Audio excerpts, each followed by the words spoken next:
TGM presenta un momento para aprender más de la palabra de Dios. Un momento para fortalecer el conocimiento. Un momento para reflexionar. Llegó el momento de conectarnos con la verdad. Hola, mis hermanos y amigos. En la cápsula de hoy continuaremos con el capítulo 2 del libro de Génesis, el cual dejamos inconcluso en la cápsula anterior. Estudiamos que el hombre fue creado de último, pero formado de primero. Recuerden que el orden de la creación viviente fue, primero, la vida de la hierba verde y los animales. Segundo, el alma de los peces y las aves. Tercero, el alma de los animales de la tierra. Y en cuarto y último lugar, el espíritu del hombre. Luego de crear el espíritu del hombre, Dios termina la creación y reposa en el día séptimo. Pero aún ninguna planta ni ninguna criatura viviente había sido formada. Entonces, en Génesis capítulo 2, verso 7, Dios forma al primer hombre sobre la tierra y le pone como nombre Adán. Aquí vemos de nuevo el término hebreo Adán, usado en Génesis 1:27, que dice, y creó Dios al hombre. El término hebreo para hombre en este versículo es Adán, que recuerden significa humanidad, raza humana, ser humano. Dios crea entonces el espíritu de todos los seres humanos. Allí están incluidas todas las generaciones que van a ser formadas en el futuro. Ahí está incluido el profeta Jeremías, que va a ser formado en el vientre de su madre miles de años después. Veamos lo que dice la palabra de Dios en Jeremías, capítulo 1, versículo 5. Antes que te formase en el vientre, te conocí. Y antes que nacieses, te santifiqué. Te di por profeta a las naciones. ¿Cómo pudo ser esto? Ya Dios lo conocía. Y ya desde la misma creación, Dios lo había establecido como profeta a las naciones, aunque todavía no hubiera sido formado. Retomando el texto de Génesis 2:7, entonces Jehová Dios formó, recuerden, formó de una sustancia preexistente al hombre del polvo de la tierra. El término hebreo para hombre en este versículo, Adán, ya no se refiere a toda la humanidad, como en Génesis 1:27, sino al primer ser humano, Adán, a quien Dios coloca como nombre propio precisamente este mismo término hebreo, Adán. Resumiendo, siempre que se hable de creación, Dios está haciendo las cosas de la nada. Y siempre que se hable de formación, Dios está haciendo las cosas de una sustancia preexistente. De modo que Dios crea en Génesis 1:27 el espíritu de todos los hombres a su imagen y semejanza. Y ahora, en Génesis 2:7, Él forma un solo hombre, Adán, y lo forma a imagen y semejanza de la tierra, la sustancia preexistente, la cual Él toma y moldea el cuerpo del primer ser humano, Adán. Génesis 2:7 continúa diciendo, y sopló en su nariz aliento de vida. Dios sopla el espíritu de Adán, el cual ya había sido creado con el espíritu de todos los hombres en Génesis 1:27. El cuerpo humano inerte que Dios formó del polvo de la tierra necesitaba la vida que Dios le da con ese soplo. Y entonces, por último, viene la tercera parte de la hechura del hombre, con el término hebreo asá, hacer, completar la obra, ejecutar la palabra de Isaías 43:7, que dice, Dios nos creó un espíritu, nos formó un cuerpo y nos hizo un alma. Ya Dios había creado el espíritu de todos los hombres, ahora en Génesis 2:7 forma del polvo de la tierra a Adán. Y termina este versículo diciendo, y fue el hombre un ser viviente. Ser, nefesh, alma, una alma racional e inmortal que procede del aliento celestial. El alma fue el principio vivificante e inteligente que animó al cuerpo humano que Dios había formado para Adán. El alma entonces es la que emplea los sentidos del cuerpo humano como sus instrumentos en la exploración de las cosas naturales. O sea, que el cuerpo humano es el instrumento para que el alma se comunique con este mundo material. El alma peca. Por eso no debemos pensar que el alma fue hecha a imagen y semejanza de Dios. Sin embargo, mientras el alma permanezca en el espíritu, no puede pecar. Veamos lo que dice Gálatas capítulo 5, verso 18. Mas si sois guiados del espíritu, no estáis bajo la ley. El pecado es transgresión de la ley. Al no estar bajo la ley, ¿qué pasa? No puedes pecar. Este concepto lo vamos a explicar con detalle más adelante. Volvamos entonces a la formación de Adán en Génesis 2:7. Dios coloca en el cuerpo que había formado el alma de Adán y concluye la formación del primer hombre, Adán, con cuerpo, alma y espíritu. Esta formación de Adán se hizo cuando no había formado todavía la vida Dios sobre la tierra. Cuando ninguna planta había sido formada todavía sobre la tierra.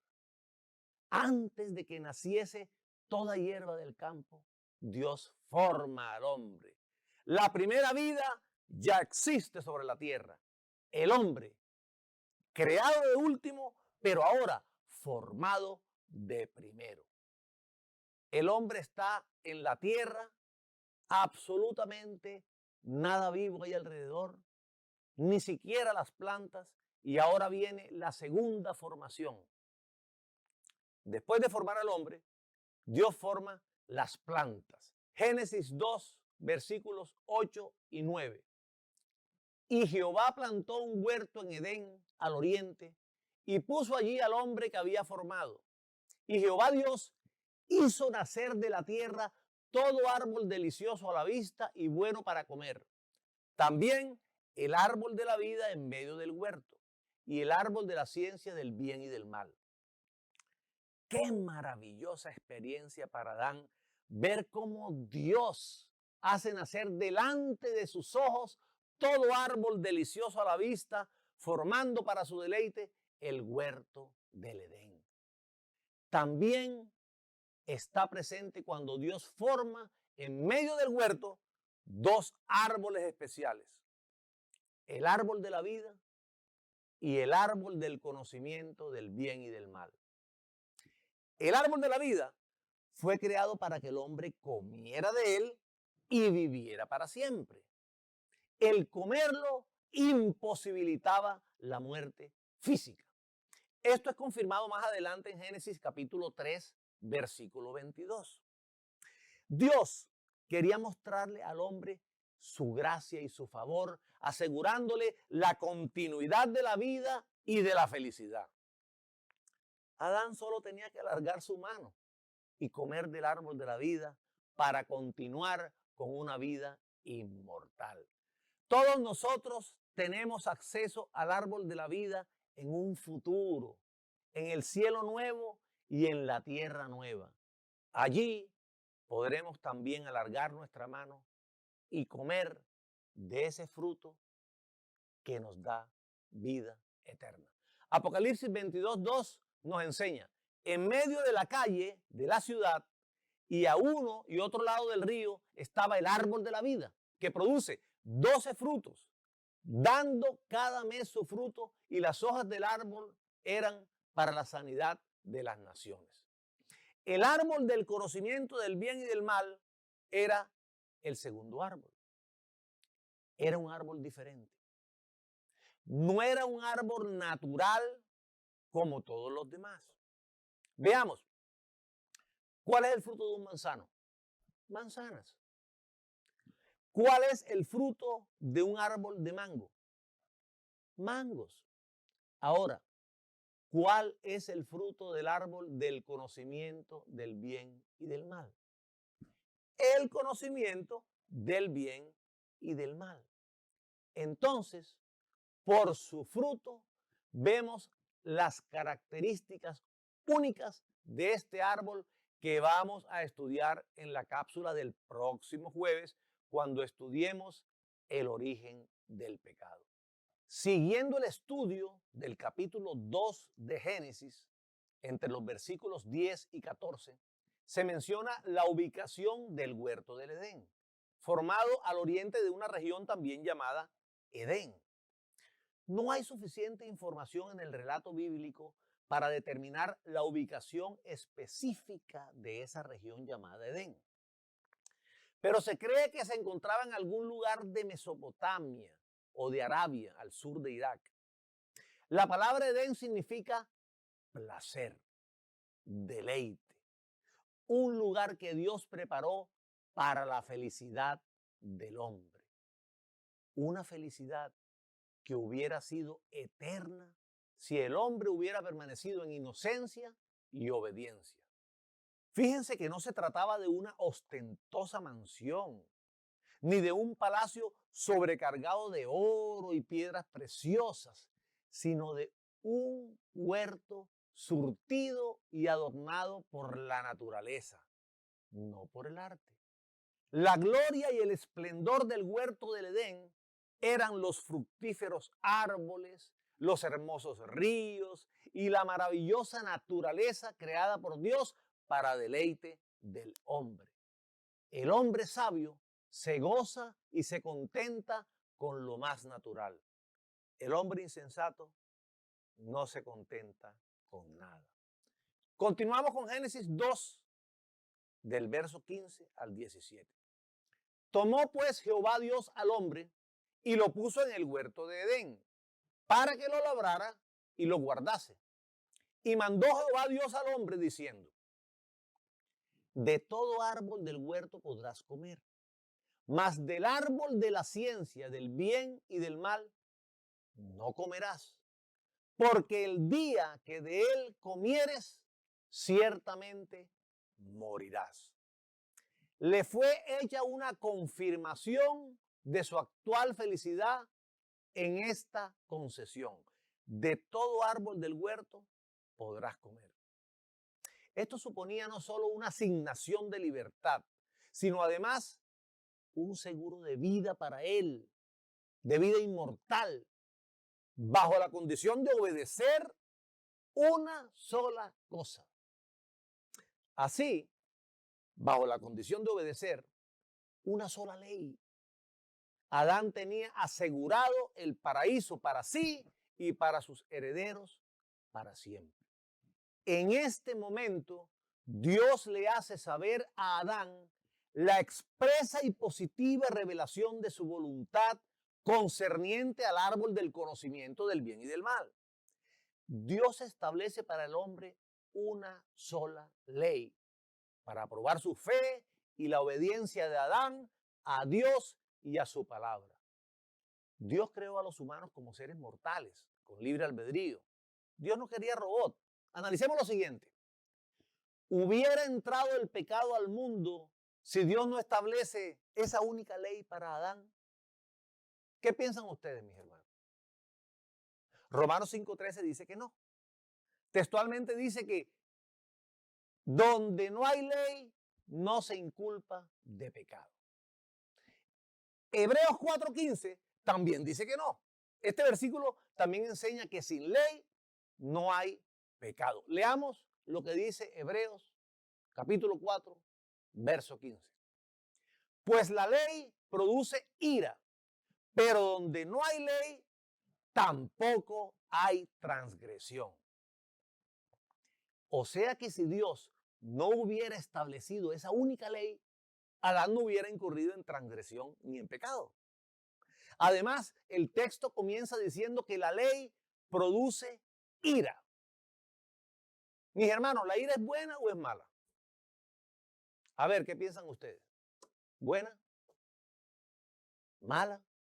Desde luego que la ira es mala. Entonces, ¿por qué Dios estableció una ley que produce algo malo y que además lleva a la transgresión y al pecado? ¿Es acaso porque la ley es mala? Veamos la respuesta de cómo es la ley de Dios en Salmos capítulo 19, versículos 7 y 8. La ley de Jehová es perfecta. La ley de Jehová es perfecta, que convierte el alma. El testimonio de Jehová es fiel, que hace sabio al sencillo. Los mandamientos de Jehová son rectos, que alegran el corazón. El precepto de Jehová es puro, que alumbra los ojos. Lo primero que dice es que la ley es perfecta. Esto significa que la ley es más que buena. Es excelente, es insuperable, es impecable, es intachable, sin errores. Y el Salmo añade que convierte el alma. Mantiene nuestra alma conectada con Dios. Y no existe nada más maravilloso que tener una íntima comunión con Dios. Sigue diciendo el Salmo, hace sabio al sencillo. ¿Y quién no desea tener sabiduría? Proverbios 1:7 nos enseña que el principio de la sabiduría es el temor de Jehová. Sigue el salmista diciendo que los mandamientos de Jehová son rectos y alegran el corazón. La ley, por supuesto, alegra el corazón de los justos que se deleitan en sus estatutos, que no se olvidan de su palabra, que consideran sus caminos y que obedecen sus mandamientos. Y termina el salmista diciendo, el precepto de Jehová es puro, que alumbra los ojos. Te quita la venda de los ojos, mi hermano, para que puedas ver la luz. Dios es luz y no hay ninguna tinieblas en él. Y la ley hace que tus ojos brillen con su luz. Entonces, debe existir por lo menos una ley para mostrarle nosotros a Dios lo que vamos a hacer con nuestro libre albedrío.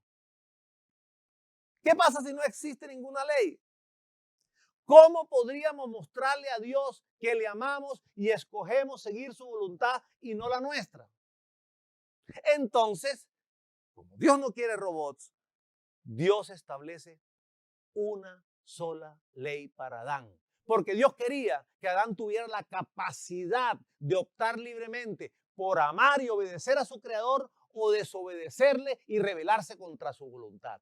Una sola ley que significa para Adán una prueba de obediencia bajo pena de perder toda su felicidad. ¿Cómo había formado Dios a Adán? Totalmente espiritual. El mejor ejemplo del hombre espiritual. El deleite de su alma era andar todo el tiempo en el espíritu conectado con Dios. ¿Cuál es la única forma de conectarnos con Dios? A través del espíritu, que nuestra alma esté en el espíritu.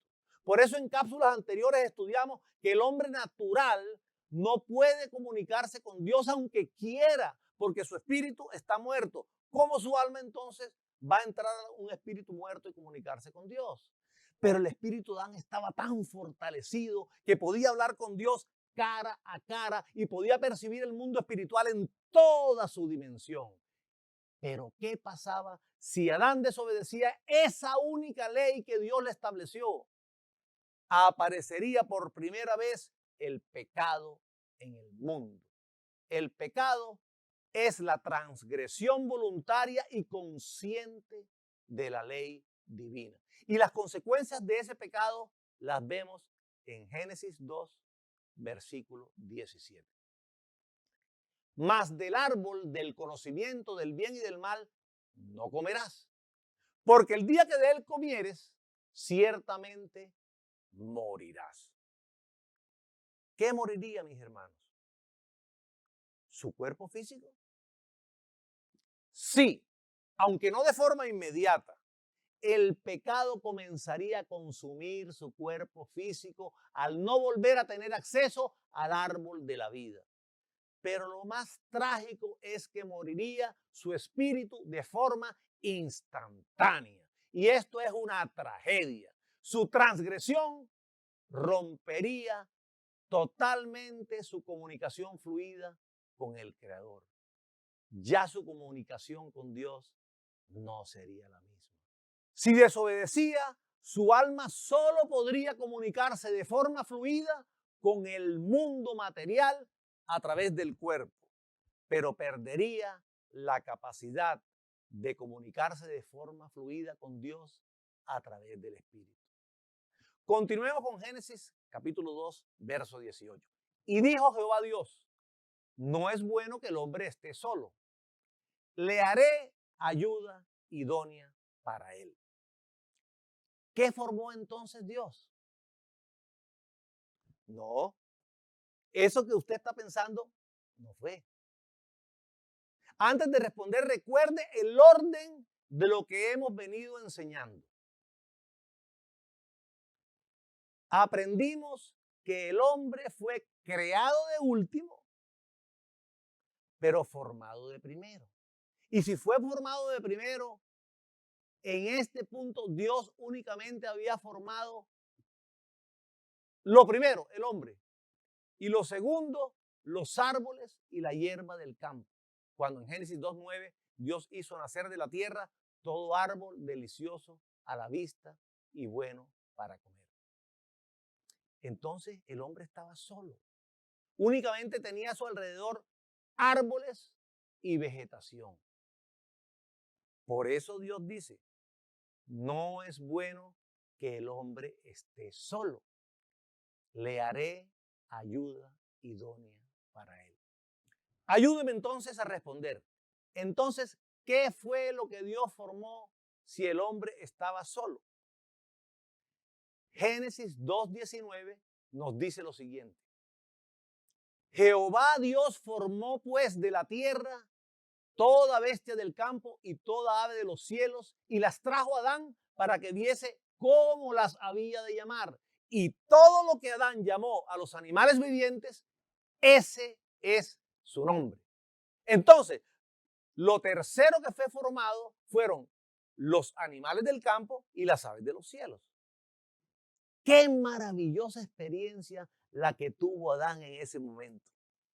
Delante de sus ojos, Dios forma y moldea del polvo de la tierra toda clase de animales y de aves, cada uno de ellos con características únicas, y trae todas las especies una por una a Adán para que les ponga nombre.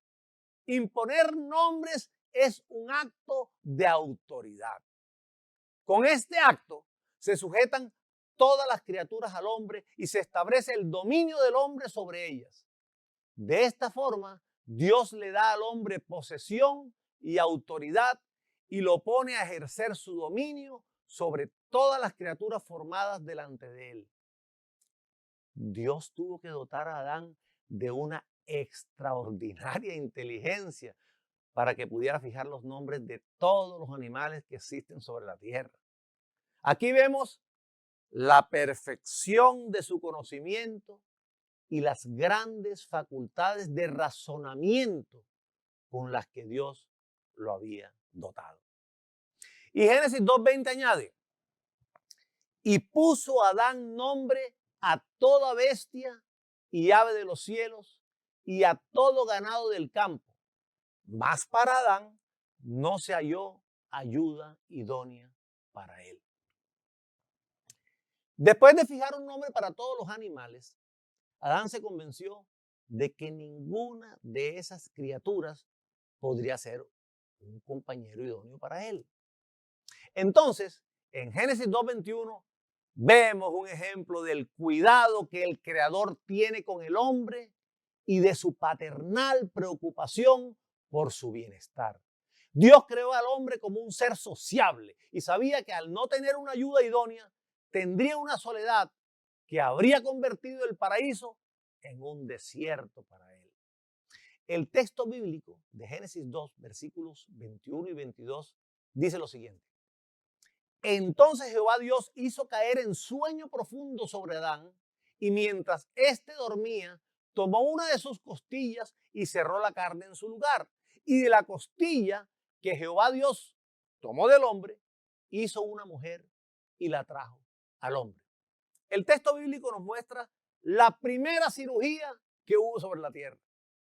Sin necesidad de anestesia, Dios hace caer a Adán en un sueño profundo. Y como Adán todavía no conoce lo que es el pecado, Dios se encarga de que toda la operación sea sin ningún dolor, extrae la costilla y forma la mujer, la ayuda idónea, perfecta para él. Y dice la Biblia que él mismo, Dios, se la trae a Adán.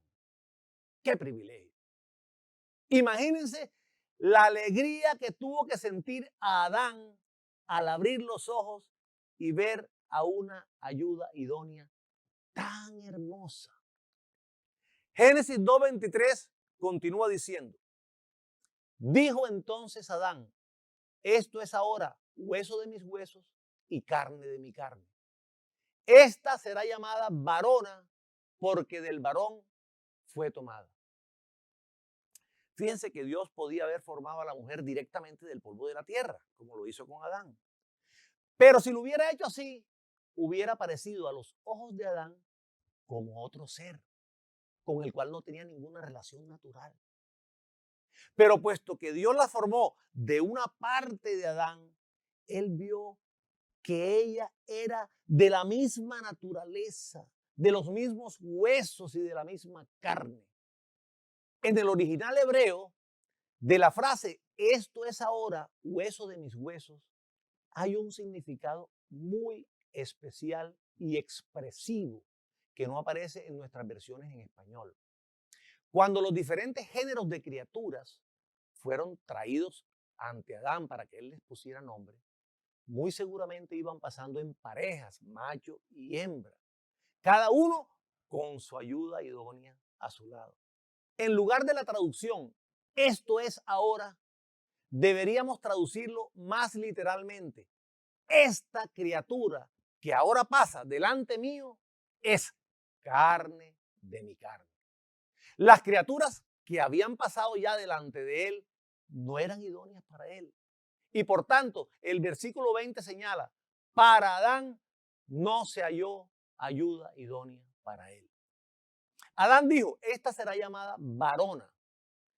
Pero el término hebreo original es isha, una palabra compuesta de dos partes. Ish, que en hebreo significa varón, y la palabra que se usa para referirse a lo que nosotros llamamos mujer. Lo que hace que la traducción literal del hebreo sería hombre-mujer. Se escucha raro, ¿verdad? Con base en esto, muchos teólogos afirman que el hombre fue creado con ambos sexos inicialmente. Y el creador, al extraer la costilla, extrae también la parte femenina de Adán. Continuemos con Génesis capítulo 2, verso 24. Por tanto, dejará el hombre a su padre y a su madre y se unirá a su mujer y serán una sola carne. Dios establece el matrimonio. La Biblia dice en Hebreos 13, verso 4, que el matrimonio es honroso. Pero este seguramente fue el matrimonio más honroso que ha existido, ya que en él tuvo Dios una intervención directa a lo largo de toda su celebración. Dios, como padre de ella, condujo a la mujer hasta el hombre y la dio como ayuda idónea para él. Y luego el Creador mismo hizo de los dos una sola carne. Y finaliza el capítulo 2 en el versículo 25 con la siguiente frase. Y estaban ambos desnudos, Adán y su mujer, y no se avergonzaban. Una prueba de la pureza y de la inocencia del estado en que fueron creados nuestros primeros padres. Ambos estaban desnudos, pero no tenían de qué avergonzarse. No sabían lo que era la vergüenza, ya que ella solo puede surgir de la conciencia de una conducta pecaminosa o impropia. Por otro lado, el clima era de una temperatura perfecta, de modo que ellos no necesitaban ropa, porque la temperatura del ambiente era la misma que la temperatura de sus cuerpos. Adán y Eva disfrutaban de un verdadero paraíso, el paraíso terrenal. Pero pronto algo ocurriría en el capítulo 3 y eso lo vamos a estudiar en nuestra próxima cápsula. Bendiciones y cielos abiertos.